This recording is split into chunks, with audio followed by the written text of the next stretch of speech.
నీతిమంతుల ఆశలు దేవుడు సాకారం చేస్తాడు, సాఫల్యం చేస్తాడు. నీతిమంతుడు కోరుకుంటే దేవుడు ఇచ్చేస్తాడు. కానీ భక్తిహీనులు కోరుకుంటే దేవుడు ఇవ్వడు. పైగా భక్తిహీనుల ఆశ భంగమైపోవును అని దేవుని వాక్యం తెలియజేస్తుంది. భక్తిహీనులు ఏదైనా కోరుకుంటే ఆ కోరిక నెరవేరకుండా దేవుడు కంకణం కట్టుకుంటాడట, దేవుడు శత్రువు అవుతాడట. కోరుకో, అది ఎలా వస్తుందని నేను చూస్తా అని చెప్పి నీకు అది దక్కకుండా దేవుడు చేస్తాడు. నువ్వు భక్తిహీనంగా బ్రతుకుతూ మొండిగా డబ్బులు ఖర్చు పెట్టేసి, అబద్ధాలు ఆడేసి, అడ్డదారులు పరిగెత్తేసి, దేవుని వాక్య వ్యతిరేకంగా బ్రతుకుతూ ఏదో ఒక రకంగా దేవుని వాక్యానికి వ్యతిరేకమైన నీ కోరికలు నెరవేర్చుకునే ప్రయత్నం చేస్తే నీ కోరిక తీరుతుంది, కానీ నీకు సంతోషం ఉండదు, నీకు మనశ్శాంతి ఉండదు. నువ్వు కోరి తెచ్చుకున్న ఆ వస్తువు కావచ్చు, వ్యక్తి కావచ్చు, లైఫ్ కావచ్చు, నువ్వు కోరుకుని తెచ్చుకుందేగా, నువ్వు కష్టపడి సంపాదించిందే కదా, దాని కొరకుగా ప్రయాసపడ్డావు, ఆరాటపడ్డావు, పరిగెత్తావు. కానీ దేని కొరకు నువ్వు పరిగెత్తావో, కష్టపడ్డావో, ఆరాటపడ్డావో అది దక్కుతుంది, కానీ నీకు సంతోషం ఉండదు, మనశ్శాంతి ఉండదు, సాటిస్ఫాక్షన్ ఉండదు. అసంతృప్తి నీ గుండె నిండా గూడు కట్టుకుంటుంది. సంతోషం లేనప్పుడు, సంతృప్తి లేనప్పుడు నువ్వు కోరుకున్నది సాధించి మాత్రం ఏం ప్రయోజనం చెప్పండి?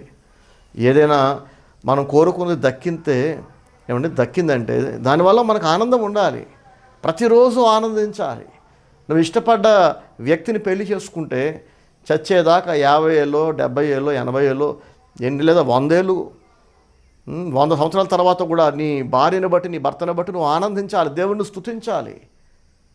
కానీ నువ్వు కోరుకొని ఇష్టపడి పెళ్లి చేసుకున్న వ్యక్తి వల్ల తర్వాత నీకు నెమ్మది లేకపోతే, విడిపోలేక కలిసి ఉంటే, సంతోషం లేకపోతే, ఆ రోజు ఇష్టపడి చేసుకున్నావు, ఆ రోజు కావాలనుకున్నావు, ప్రయాసపడ్డావు, పోరాడావు, కానీ కొన్ని రోజుల తర్వాత లేదా కొన్ని సంవత్సరాల తర్వాత ఆ రోజు నేను కోరుకున్నది తప్పు, నా నిర్ణయం తప్పు అని నీకే అనిపిస్తే అప్పుడు వివాహాన్ని రద్దు చేసుకోగలవా?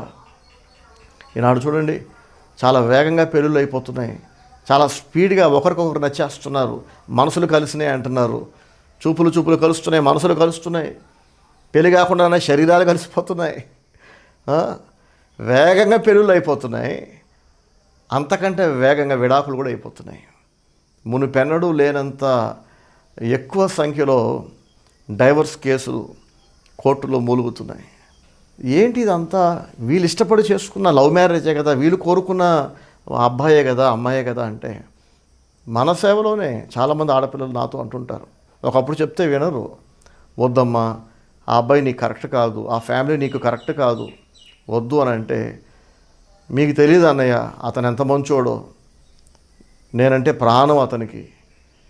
మీరు మా ఇంట్లో వాళ్ళ మాటలు విని బయటి నుండి చూసి అతన్ని తప్పుగా అనుకుంటున్నారు. ఎంత ఉత్తముడో, చాలా పుణ్యపురుషుడని చెప్పి ఎవరు చెప్పినా వినకుండా చేసుకున్న ఆడపిల్లలు కొన్నేళ్ల తర్వాత వాడిని అనవసరంగా చేసుకున్నాను అన్నయ్య, నాకు నెమ్మది లేదు, నాకు సుఖం లేదు, మనశ్శాంతి లేదు, నేనేమో ఆత్మ సంబంధిని, వాడేమో శరీర సంబంధి, నా మనసు ఏమో పరలోక సంబంధమైన వాటి మీద ఉంటాయి, వాడిదంతా లోక సంబంధమైన వాటి మీద ఉంటాయి. మరి నీకు ఆ రోజు అర్థం కాలేదా అంటే, ఆ రోజు నాకు రైట్ అనిపించింది. ఎందుకు రైట్ అనిపించిందో తెలుసా? ఒక లోక సంబంధి నీకు కరెక్ట్ అని నీకు ఎందుకు అనిపించిందంటే, ఆ రోజు నువ్వు కూడా లోక సంబంధిగా ఉన్నావు, శరీర సంబంధిగా ఉన్నావు. సాతాను నిన్ను ప్రేరేపించాడు. ఒక పనికి మాలిన వ్యక్తిని, ఒక పనికి మాలిన అమ్మాయిని లేదా అబ్బాయిని బెస్ట్ పర్సన్ లాగా సాతాను కనికట్టు చేసి, మాయ చేసి నీకు ప్రేరేపించాడు. పోరా చేసుకోపో, ఆ పిల్లని చేసుకో, ఆ అబ్బాయిని చేసుకో, అమ్మాయిని ప్రేరేపించాడు. నీ జీవితం నాశనం చేయడానికి, నీ భవిష్యత్తును నాశనం చేయడానికి, నీ కుటుంబాన్ని నాశనం చేయడానికి, మీ పరువు తీయడానికి, మీ మనశ్శాంతిని, ఆనందాన్ని, మీ సాటిస్ఫైడ్ లైఫ్ని నాశనం చేయడానికి సాతానే మిమ్మల్ని ఆ రోజు ప్రేరేపించాడు. మంచిది కాని దానిని మంచిది అనేలాగా. అలాగే చదువుకునే పిల్లలు కూడా చూడండి, చాలామంది 10th అయిపోయిన తర్వాత వాళ్ళకి రైట్ అనిపించిన ఒక కోర్సులో జాయిన్ అవుతారు. చాలామంది చెప్పేవాళ్ళు లేక రాంగ్ కోర్సులో జాయిన్ అవుతుంటారు. కానీ కొంతమంది చెప్పేవాళ్ళు ఉన్న గర్వానికి పోయి, అహంకారానికి పోయి, నువ్వు చెప్తే మేమీనేదేంటి అంటే, నీకే తెలుసా, మాకు తెలియదా, మాకు తెలుసు, నిన్నేం అడగక్కర్లా, నువ్వు చెప్తే మేము వినక్కర్లా అని చెప్పి సొంతగా అడగరు. కొంతమంది అడుగుతారు వచ్చి, అన్నయ్య 10th అయిపోయింది, ఏ కోర్సులో జాయిన్ చేయాలని. అడిగారు కదా, నేను బుద్ధిగా ఇలా చేయండి అమ్మా, అలా చేయండి అని చెప్తాక అన్నీ విని వెళ్ళి వాళ్ళ బంధువులు ఫ్రెండ్స్ చెప్పిన దాంట్లో జాయిన్ చేస్తారు వెళ్ళి. ఆ మాత్రానికి అడగటం దేనికండి? కొంచెం బాధ అనిపిస్తుంది. కానీ తర్వాత ఏం జరుగుతుందో తెలుసా? అరే విననప్పుడు అడగడం దేనికని నాకు ముందు బాధ వేస్తుంది, తర్వాత మర్చిపోతా, మళ్ళీ ఎప్పట్లా కలిసి ఉంటాను వాళ్ళతో. కానీ రాంగ్ కోర్సులో జాయిన్ అయ్యి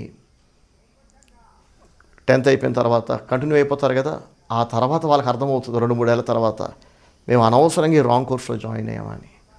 అప్పుడు వాళ్ళు పడే బాధ ఉంటుందండి, అబ్బో వర్ణనాతీతం. ఆ 2 ఏళ్ల కాలాన్ని తిరిగి తెచ్చుకోలేరుగా. సరైన కోర్సులో జాయిన్ అయిన పిల్లలందరూ సంతోషంగా మంచి మార్కులు తెచ్చుకొని ముందుకెళ్ళిపోతుంటే వీళ్ళు వెనకబడిపోయి ఉంటారు. తప్పు ఎవరిది? పాస్టర్ గారు తప్ప? దేవుడు తప్ప? చెప్పేటోడు ఉన్నప్పుడు అడగాలి కదా, నాకు ఏది మంచిది అని. ఇదేదో ఒక వ్యక్తికో, ఒక కుటుంబానికో, ఒక ప్రాంతానికో సంబంధించింది కాదండి. ప్రతి ప్రాంతంలో అనేక మంది విద్యార్థులు ఇలాగే ఉన్నారు. ఏంటంటే తల్లిదండ్రుల గర్వం, తల్లిదండ్రుల అహంకారం. బ్రదర్ని అడగద్దు, పాస్టర్ గారిని అడగద్దు, ఆయనకే తెలుసా, ఊర్లో మిగతా వాళ్ళందరూ జ్ఞానవంతులు కాదా, టీచర్లు లెక్చరర్స్ అంతా అని ఎవడో పిచ్చోడిని పిచ్చిదాన్ని అడిగి. ఏదేమైనా ఒకవేళ ఆ టీచర్లు చెప్పినట్టు విని వేరే కోర్సులో జాయిన్ అయితే అందులో వాళ్ళు క్లిక్ అయ్యి సక్సెస్ అయితే మంచిదే కదా. కానీ ఆ కోర్సుల్లో జాయిన్ అయ్యి దెబ్బతింటేనే బాధ కదా. ఇక్కడ ఒక సూటి ప్రశ్న ఏంటంటే, ఆ రోజు నీకు ఎందుకు మంచిగా అనిపించింది, తర్వాత నీకు మంచిగా అనిపించిన ఆ కోరిక తర్వాత నిన్ను దుఃఖానికి గురి చేస్తుంది, నష్టానికి గురి చేస్తుంది. కారణం ఏంటో తెలుసా? ఆ రోజు నువ్వు కోరుకున్నావే, అది చదువు కావచ్చు, కోర్సు కావచ్చు, లేదా లైఫ్ పార్ట్నర్ కావచ్చు, జాబ్ కావచ్చు, నీ ఫ్రెండ్స్ కావచ్చు.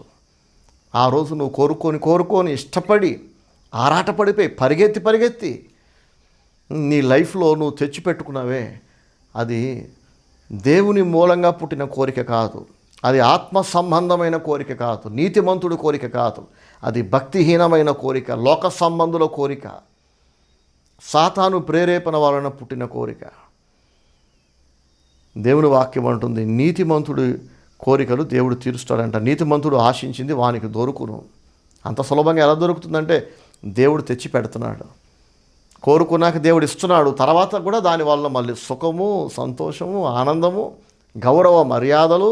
తెలుసండి, భక్తిహీనుడు కోరుకున్నది భంగమైపోద్దంట వాడి కోరిక. మొండిగా తెచ్చుకుంటారు భక్తిహీనులు. వద్దురా నాన్న అంటే వినరు, ప్రేమగా చెప్తే వినరు, గద్దించినా వినరు. గర్వం మామూలు గర్వం కాదు. బంతి లోపట గాలి ఉంటుంది కదండి, కాబట్టి అది కిందకి నేలకేసి కొడితే అంత ఎత్తు ఎగురుద్ది. అలాగే గర్విష్ఠులు వారిలోని గర్వాన్ని బట్టి, అహంకారాన్ని బట్టి, మరో మాటలో చెప్పాలంటే బలుపును బట్టి నీతిమంతుల మాట వినరు, దేవుని మాట వినరు, పనికొచ్చేది వినరు, అన్నీ అడుగుతారు, ఏది వినరు. చాలామందిని చూస్తే నాకు ఇప్పుడు నవ్వు వస్తుంది, ఒకప్పుడు బాధపడేవాడిని. వీళ్ళు గత 20 సంవత్సరాలలో లేదా 25 ఏళ్లలో ఒక్కసారి కూడా నా మాట వినలా.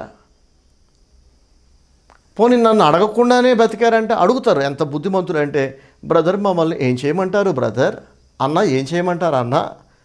ఆ అడిగే విధానం ఎంత పొలైట్గా, ఎంత మర్యాదగా ఉంటుందంటే, వీళ్ళు అడిగారు కదా అని చెప్తే ఖచ్చితంగా నేను చెప్పినట్టు చేస్తారు, బాగుపడతారు అనుకొని నాలాంటి అమాయకులు, పిచ్చోళ్ళు గంటల తరబడి, కొంతమందికి అయితే ఫోన్లో, కొంతమందికి నేరుగా వాళ్ళ మేలు కోరి చెప్తూ ఉండేవాడిని. విచిత్రం ఏంటంటే ప్రతిసారి అడుగుతారు, ఒక్కసారి కూడా చెప్పింది చేయరు. ఏం చేయమని చెప్తామో దానికి భిన్నంగా, దానికి వ్యతిరేకంగా, దానికి విరుద్ధంగా, ఆపోజిట్గా చేసుకుంటూ వెళ్తారు. ఏదైతే వీళ్ళని నష్టాల పాలు చేస్తుందో, అవమానాల పాలు చేస్తుందో అదే వాళ్ళకు నచ్చుతుంది. అలా వెళ్ళకండి, అలా చేయకండి, ఇగో పిల్లలు ఇలా చదివించండి, ఈ దారిలో వెళ్ళండి, వద్దు ఆ దారి మీకు మంచిది కాదు, ఆ చదువు మీకు మంచిది కాదు, ఆ నిర్ణయం మిమ్మల్ని అప్పుల పాలు చేస్తుంది, అవమానాల పాలు చేస్తుందని నోరు నెత్తి కొట్టుకొని చెప్పినా, ఎంత మొత్తుకొని చెప్పినా అలాగే బ్రదర్ అని చెప్పి డెడ్ ఆపోజిట్లో చేసేవాళ్ళు. తర్వాత ఏం జరిగేదో తెలుసండి, వాళ్ళు నష్టపోతారు, వాళ్ళే దెబ్బతింటారు, వాళ్ళ పరువు పోతుంది, వాళ్ళ అప్పుల పాలైపోతారు, ఆరోగ్యం దెబ్బతింటుంది. ఇప్పుడు నేను చెప్పిన వాటిలో ఏ ఒక్కటి ఉన్నా మనం కృంగిపోతాం. ఏంటది? ఆరోగ్యం లేకపోయినా కృంగిపోతాం, అప్పుల పాలైపోయినా కుమిలిపోతాం, ప్రమాదాల బారిన పడ్డా కుమిలిపోతాం, అవమానాల పాలైనా కుమిలిపోతాం. వీటిలో ఏ ఒక్కటి జరిగినా బాధపడతాం, ఏ ఒక్కటి జరగకూడదని కోరుకుంటాం. కానీ విచిత్రం ఏంటంటే ఇవన్నీ జరుగుతాయి వీళ్ళ జీవితాల్లో. కారణం ఏంటి? భక్తిహీనత. భక్తిహీనత అంటే ఏంటో కాదండి, దేవుడు అంటే లెక్కలేనితనం. అబ్బాయి లేదండి, దేవుడంటే మాకు చాలా భయం అండి, చాలా భక్తి అండి. నీ మాటల్లోనే ఉంది భక్తి, నీ పెదాల మీదే కనబడుతుంది భక్తి. దేవుడంటే భయము, దేవుడంటే ప్రేమ, పాస్టర్ గారు అంటే గౌరవం, అన్ని మాటలకే పరిమితం. నువ్వు ఏం మాట్లాడుతున్నావు, ఏం చేస్తున్నావు? నువ్వు మాట్లాడే మాటలకి నువ్వు చేస్తున్న పనులకి ఏదైనా సంబంధం ఉందా అసలు? అంత నాన్ సింక్లో లేదా, నాన్ సెన్స్ లాగా లేదా? దాని అవుట్పుట్ ఎలా ఉంది, దాని ఫలం ఎలా ఉంది? చాలా చేదుగా ఉంది. అవమానాలు, అప్పులు, అనారోగ్యాలు, ప్రమాదాలు. కాలము అన్నిటికంటే విలువైంది, డబ్బు కంటే, బంధుమిత్రుల కంటే, అన్నిటికంటే విలువైన ఆస్తి ఏంటంటే కాలము. దాన్ని మనం తిరిగి తెచ్చుకోలేము. ఆ కాలము వృధా అయిపోయాక మీరు కాలంలో వెనక్కి వెళ్ళగలరా చెప్పండి?